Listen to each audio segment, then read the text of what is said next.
Hey, boys and girls. Oh, I keep forgetting to turn that off. I hate Charlie's Angels anyway. My westerns have gone off. Okay, I guess I'm going to have to keep it to 15 again since, and if you've noticed, some of mine are over 15 minutes and some aren't. But, oh, I don't know. I might chance it and see. I'm just going to start over with 16. I read the whole blame thing, but I think you've gotten a little bit of it one time and then not another time. We'll see. 16. Okay. It's called A Day's Amusements. Tom reveals a secret. The pirates take a lesson. A night surprise. An Indian war. After dinner, all the gang turned out to hunt for turtle eggs on the bar. They went out poking sticks into the sand, and when they found a soft place, they went down on their knees and dug with their hands. Sometimes they would take 50 or 60 eggs out of one hole. They were perfectly round. It's just falling down. Perfectly round white things, a trifle smaller than an English walnut. They had a famous fried egg feast that night and another on Friday morning. I think I did read that too. After breakfast, they went on whooping and prancing out on the bar and chased each other around and around, shedding clothes as they went until they were naked, and then continued to far up the shoal water of the bar against the stiff current, which later tripped their legs from under them. Wait a minute. Trip their legs from under them from time to time and greatly increase the fun. I gotta have something to keep my spot. And now and then they stooped in a group and splashed water in each other's faces with their palms, gradually approaching each other with averted faces to avoid the strangling sprays, and finally gripping and struggling till the best man ducked his neighbor. Then they all went under in a tangle of white legs and arms and came up blowing, sputtering, laughing, and gasping for breath at the same time. When they were well exhausted, they would run out and sprawl on the dry, wet sand and lie there and cover themselves up with it. And by, break for the water again and go through the original performance once more. Finally, it occurred to them from their naked skin represented flesh-colored tights very fairly, so they drew a ring in the sand and had a circus with 3 clowns in it, for none would yield his proudest post to his neighbor. Next they got their marbles and played knucks and ring-tall and keeps till that amusement grew stale. Then Joe and Huck had another swim, but Tom would not venture because he found that in kicking off his trousers, he had kicked off his string of snake rattles off his ankle, and he wondered how he had escaped cramp so long without the protection of this mysterious charm. He did not venture again until he had found it, and by that time the other boys were tired and ready to rest. They gradually wandered apart, dropped into the dumps, and fell to gazing longingly across the wide river to where the village lay, drowsing in the sun. Tom found himself riding Becky in the sand with his big toe. He scratched it out and was angry with himself for his weakness. But he rode it again, nevertheless. He couldn't help it. He erased it only once more and then took himself out of the temptation by driving the other boys together and joining them. Like I said, I know I've read some of this before, but I can't remember exactly where it cut off. But Joe's spirits had gone down almost beyond resurrection. He was so homesick that he could hardly endure the misery of it. The tears lay very near the surface. Huck was melancholy too. Tom was downhearted, but tried hard not to show it. He had a secret which he was not ready to tell yet. But if this mutinous depression was not broken up soon, he would have to bring it out. He said with a great show of cheerfulness, "I bet there's been pirates on this island before, boys. We'll explore it again. They've hid treasures here somewhere. How'd you feel to light on a rotten chest full of gold and silver, hey?" but it roused only a faint enthusiasm, which faded out with no reply. Tom tried one or two other seductions, but they failed too. It was discouraging work. Joe sat poking up the sand with a stick and looking very gloomily, and finally he said, "Oh, boys, let's give it up. I want to go home. It's so lonesome." "Oh, no, Joe, you'll feel better by and by," said Tom. "Just think of the fishing that's here." "I don't care for fishing. I want to go home." "But, Joe, there ain't such another swimming place anywhere."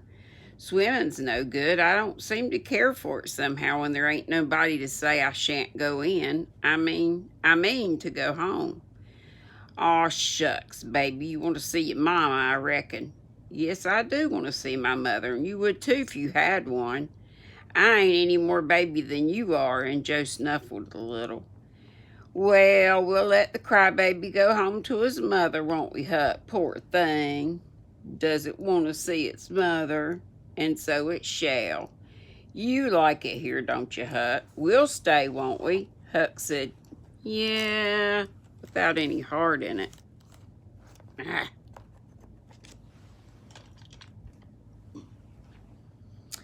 Do-do-do-do-do-do. "I'll never speak to you again as long as I live," said Joe, rising. "There now," and he moved moodily away and began to dress himself. "And who cares?" said Tom. "Nobody wants you to. Go along home and get laughed at." "Oh, you're a nice pirate. Huck and me that ain't crybabies. We'll stay, won't we, Huck?" "Let him go if he wants to. I reckon we can get along without him, perhaps." But Tom was uneasy nevertheless, and was alarmed to see Joe go sullenly on with his dressing. And then it was discomforting to see Huck eyeing Joe's preparations so wistfully, and keeping up such an ominous silence. Presently, without a parting word, Joe began to wade off toward the Illinois shore. Tom's heart began to sink. He glanced at Huck. Huck could not bear the look and dropped his eyes, and then he said, "I want to go too, Tom. It's getting so lonesome anyway, and now it'll be worse. Let's go too, Tom." "I won't. You can all go if you want to. I mean to stay." "Well, Tom, I better go." "Go along. Who's hindering you?" Huck began to pick up his scattered clothes, and he said, "Tom, I wished you'd come too. Now you think it over, we'll wait for you when we get to the shore." "Well, you'll wait a blame long time, that's all." Huck started sorrowfully away, and Tom stood looking after him with a strong desire tugging at his heart to yield his pride and go along too. My hair's all over the place. He hoped the boys would stop, but they still waded slowly on. It suddenly dawned on Tom that it had become very lonely and still. He made one final struggle with his pride, and then darted after his comrades, yelling, Wait, I want to tell you something." They presently stopped and turned around. When he got to the point where they were, he began unfolding his secret, and they listened moodily till at last they saw the point he was driving at. And then they set up a war whoop of applause and said it was splendid, and said if he had told them first, they wouldn't have started away. He made a plausible excuse, but his real reason had been the fear that not even the secret would keep them with him any very great length of time, and so he had meant to hold it in reserve as a last seduction. The lads came gaily back and went to their sports again with a will, chattering all the time about Tom's stupendous plan and admiring the genius of it. After a dainty egg and fish dinner, Tom said he wanted to learn to smoke now. Joe caught at the idea and said he'd like to try too, so Huck made pipes and filled them. These novices had never smoked anything before but cigars made of grapevine, and they bit the tongue and were in bits and quotes. So I guess the cigars made of grapevine bit the tongue and were not considered manly anyway. Now they stretched themselves out on their elbows and began to puff, and with slender confidence. The smoke had an unpleasant taste, and they gagged a little, but Tom said, "Why, it's just as easy. If I'd have known this was all, I'd have learnt long ago." "So would I," said Joe. "It's just Nothing. Well, many a time I've looked at people smoking and thought, well, I wish I could do that, but I never thought I could, said Tom. That's just the way with me, ain't it, Huck? You've heard me talk just like that, haven't you, Huck? I'll leave it to Huck if I haven't. Yeah, heaps of times, said Huck. Well, I have too, said Tom. Oh, hundreds of times. Once down by the slaughterhouse, don't you remember, Huck? Bob Tanner was there, and Johnny Miller, and Jeff Thatcher. And when I said it, don't you remember, Huck, about me saying that? Yeah, that's so, said Huck. That was the day after I lost to White Alley. No, it was the day before. There, I told you so, said Tom. Huck recollects it. I believe I could smoke this pipe all day, said Joe. I don't feel sick. Neither do I, said Tom. I could smoke it all day, but I bet you Jeff Thatcher couldn't. Jeff Thatcher, why, he'd kill over with just 2 draws. Just let him try it once. He'd see. I bet he wouldn't. Johnny Miller. Oh, I wish I could see Johnny Miller tackle it once. Oh, don't I, said Joe. Why, I bet you Johnny Miller couldn't even more do this than nothing. Just one little snifter would fetch him. Indeed it would, Joe. Say, I wish the boys could see us now. So do I. Say, boys, don't say anything about it. And sometime when they're around, I'll come up to you and say, Joe, got a pipe? I want to smoke. And you'll say, kind of careless like, as if it weren't anything, you'll say, yeah, I got my old pipe and another one, but my tobacco ain't very good. And I'll say, oh, that's all right. It's strong enough. And then you'll out with the pipes, and we'll light up just as calm, and then they'll see. And then just see 'em look. By jings, that'll be gay, Tom. I wish it was now. So do I. And when we tell 'em we learned when we was off pirating, won't they wish they'd been along? Oh, I reckon not. I'll just bet they will. So the talk ran on, but presently it began to flag a trifle and grow disjointed. The silences widened. I hope I hadn't read all this and we're supposed to be on 17. I think this is right, though.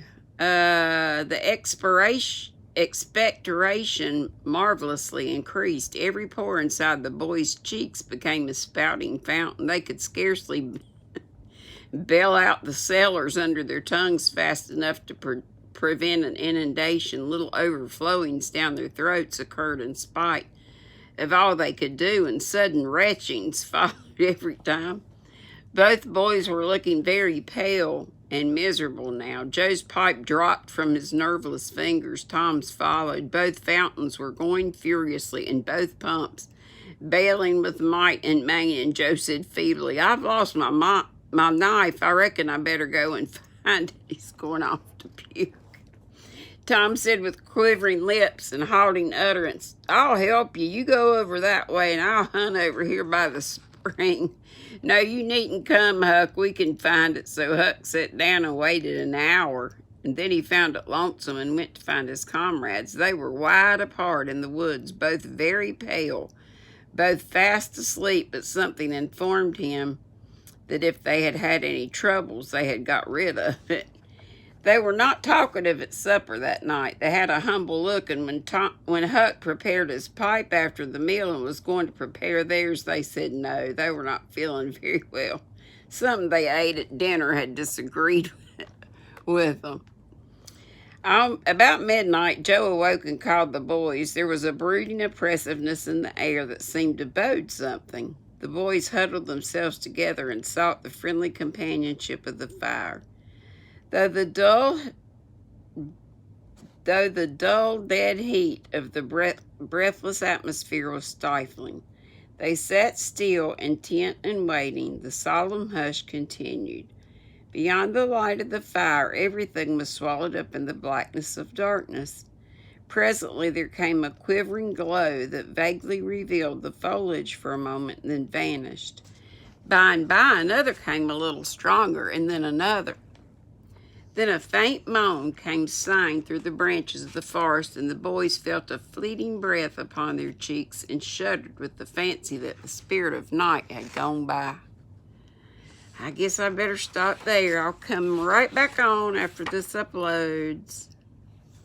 And spirit of the night had gone by. Okay, let's stop right there. Love ya. See you in a little bit, I hope.